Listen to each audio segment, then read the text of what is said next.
first story comes from a man named Daniel. He was 34 years old at the time, a freelance photographer from Tulsa, Oklahoma. He submitted this to me about 8 months ago, and I still think about it sometimes when I'm driving at night. Daniel had been planning a solo road trip along Route 66 for almost 2 years. He wanted to photograph the decay, the rusted signs, the crumbling motels, the forgotten Americana that used to mean something to people passing through. He set out in early October, which he later described as the worst possible decision he ever made. Not because of the weather, because of what October does to those places. It gets dark early, real dark, the kind of dark that doesn't exist in cities. And when you're standing in the middle of an abandoned gas station in northern Arizona with your camera and your flashlight and nothing else for 40 miles in either direction, that darkness starts to feel like it's watching you. He was somewhere between Flagstaff and Winslow when he pulled off toward the Twin Arrows trading post. If you don't know it, it's exactly what it sounds like. An old roadside attraction with 2 giant arrows buried in the ground at an angle, like something shot them down from the sky, and they just stayed there. The trading post itself had been shuttered for years. Boarded windows, collapsed roof section on the eastern side, graffiti layered so thick on the walls you couldn't tell what color it had originally been. Daniel parked his truck about 50 yards from the structure and got out with his camera bag. It was around 7:40 p.m. Still a little purple light left on the horizon, but fading fast. He says the smell was the first thing, like burnt rubber and something else underneath it, something organic. He figured it was a dead animal somewhere nearby and didn't think much of it. He spent about 20 minutes shooting the arrows from different angles, using a long exposure to catch the last of the twilight. Good shots, he says, some of his best from the whole trip. Then he moved toward the trading post building itself. He was crouching near the front entrance, adjusting his lens, when he heard gravel crunch behind him. He turned around. There was a man standing about 30 feet away, next to Daniel's truck, just standing there, not moving, not saying anything. Daniel says the first thing that hit him was that he hadn't heard a car. There was no other vehicle on the road, no headlights, nothing. The parking area was just flat open scrubland, and you could see a long way in every direction. This man had not driven up, and the nearest town was miles back. He stood up slowly and said, "Hey, how's it going?" The man didn't answer. Daniel took one step toward his truck, toward the man, and that's when he noticed the way the guy was dressed. Heavy jacket despite the mild temperature, hood up, hands in his pockets. He was just slightly too far away for Daniel to make out his face clearly in the fading light. But something about the posture felt wrong. Too still. Like someone who had been standing in that exact spot for a long time before Daniel noticed him. Daniel called out again. "You need something, man?" Nothing. He says at this point, his brain was doing what brains do, trying to logic it away. Maybe the guy was homeless. Maybe he was confused. Maybe he'd broken down somewhere and walked here and he was exhausted. Daniel is not a small man. 6 feet, solid build. He told himself he was fine. He walked toward the truck. The man turned and walked around the back of it. Daniel's pace quickened. He got to the driver's side, looked around the rear bumper, and the man was gone. He stood there for a long moment. Scrubland in every direction. Flat, open. Nowhere to go, nowhere to hide, no structure close enough to reach in the seconds it had taken Daniel to round the truck. He got in. Locked the doors. Sat there with the engine running for a full minute before he pulled out. He says about 2 miles down the road, he looked in his rearview mirror and the headlights caught something on the shoulder. A man in a heavy jacket walking away from the direction of Twin Arrows. He didn't stop. He drove through the night to Albuquerque and didn't pull over once. When he got home and loaded his photos onto his laptop, he found something he hadn't noticed in the field. In one of the long exposure shots of the trading post, taken about 10 minutes before he heard the gravel crunch, there's a figure standing inside the boarded window. Just a shape. Dark. Still. He says he never published those photos.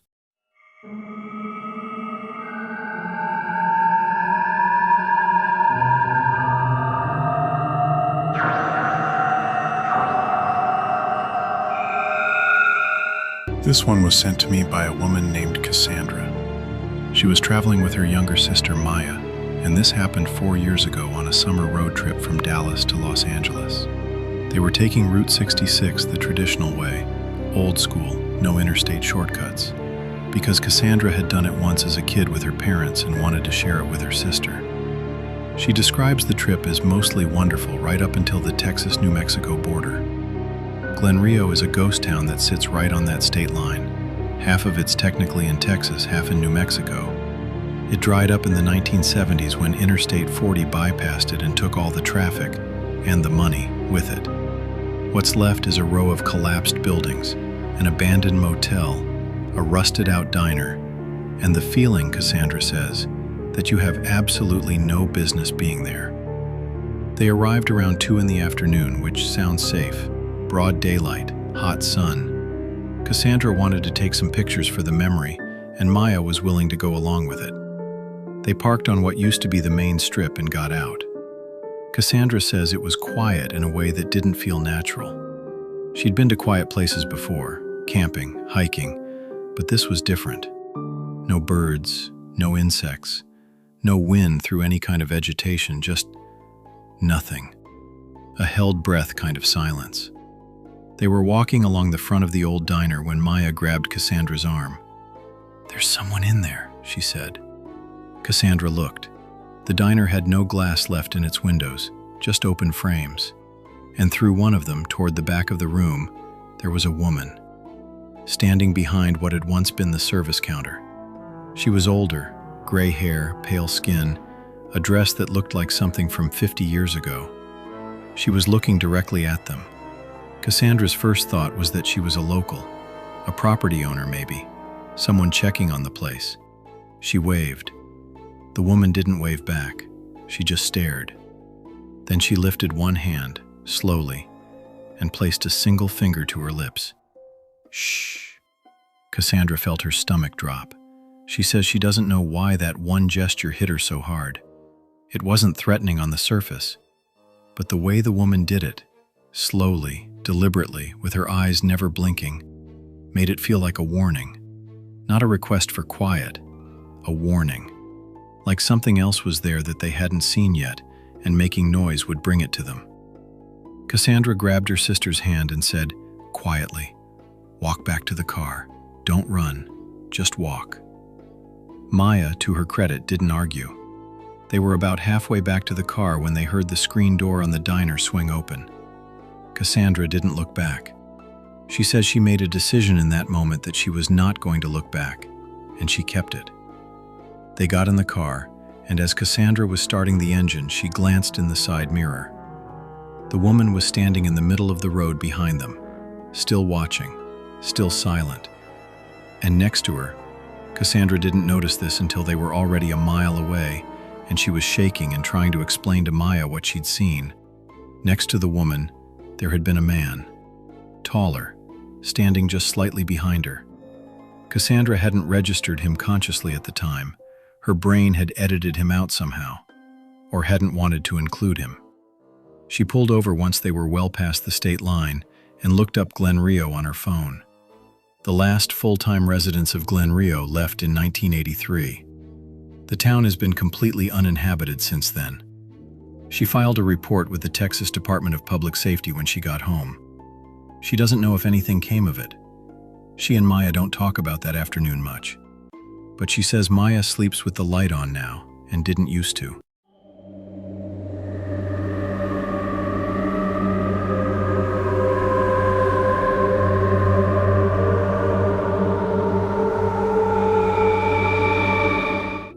be careful how I tell this one because the Blue Swallow Motel in Tucumcari, New Mexico is a real operating business. And I want to be clear, this is one person's experience submitted to me by a man named Robert, and it in no way reflects on the motel itself, which has been a Route 66 landmark since 1939. Robert made that point himself in his submission, actually. He said he didn't want to cause any harm to the place. He just needed to tell someone what happened to him there. Robert was 41, a high school history teacher from St. Louis who spent a summer driving Route 66 as what he called a sabbatical for my sanity. He'd just gone through a divorce and needed movement, needed to feel like he was going somewhere, even if he didn't know where that was yet. He checked into the Blue Swallow on a Wednesday evening in July. Got assigned room 9. It's one of the original rooms, small, vintage decorated, the kind of place that makes you feel like you're staying somewhere that still has a soul. He loved it immediately. Ate dinner at a place down the road, came back, showered, and was in bed by 10:30. He woke up at 2:17 a.m.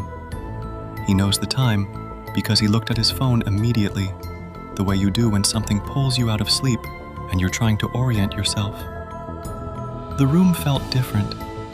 He says the only way he can describe it is compressed, like the air had gotten thicker while he was sleeping.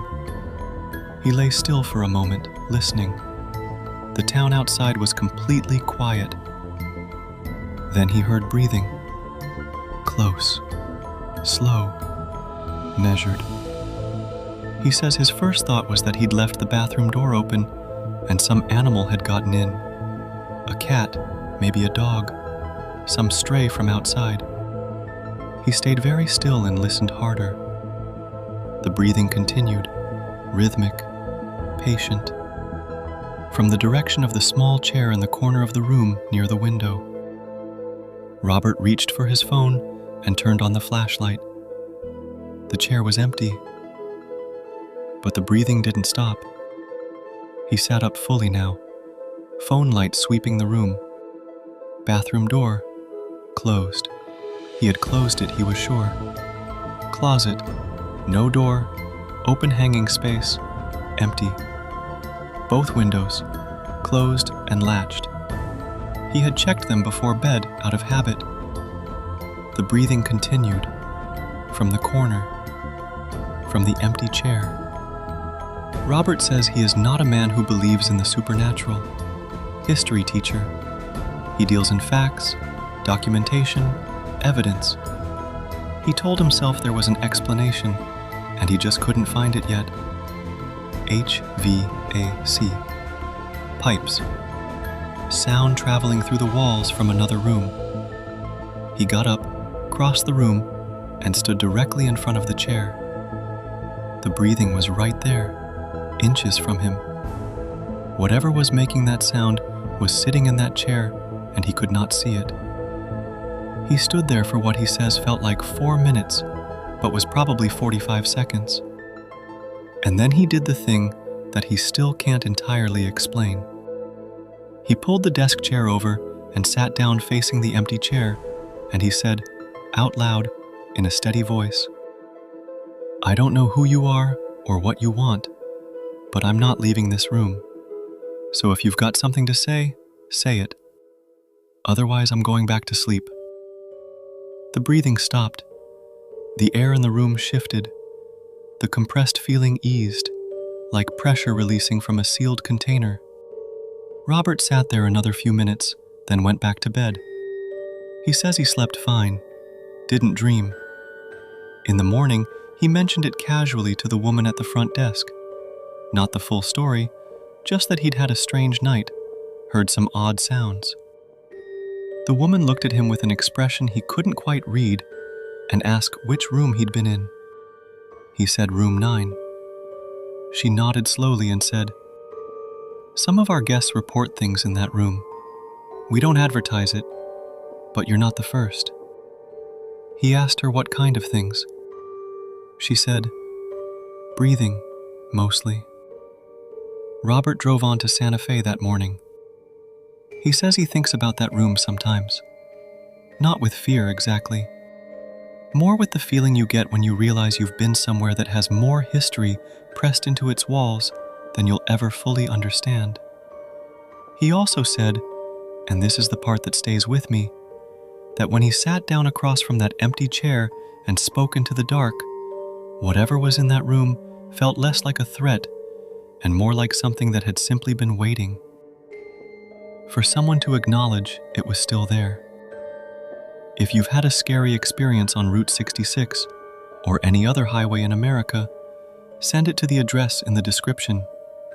I read every single one.